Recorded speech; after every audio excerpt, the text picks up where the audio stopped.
জীবনে হারিয়েছি অনেক কিছুই, কখনো স্বপ্ন, কখনো প্রিয় সম্পর্ক।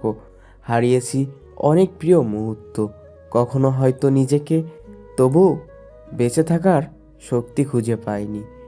প্রতিটি নতুন সকালে হারিয়েছি অনেক কিছুই, কিন্তু সত্য কি হারিয়েছি কিছু যা আমার ছিল? তা কি আদেও আমার ছিল? জীবন যেন প্রশ্ন, যার উত্তর আজও খুঁজে বেড়াই। এটা হয়তো জীবনের আসল মানে। যা হারিয়েছি তা ফেরত পাবো না জানি, তবুও মাঝে মাঝে মনে হয় যদি একটু পিছনে ফিরে যেতে পারতাম, সব কিছু ঠিক করতে পারতাম।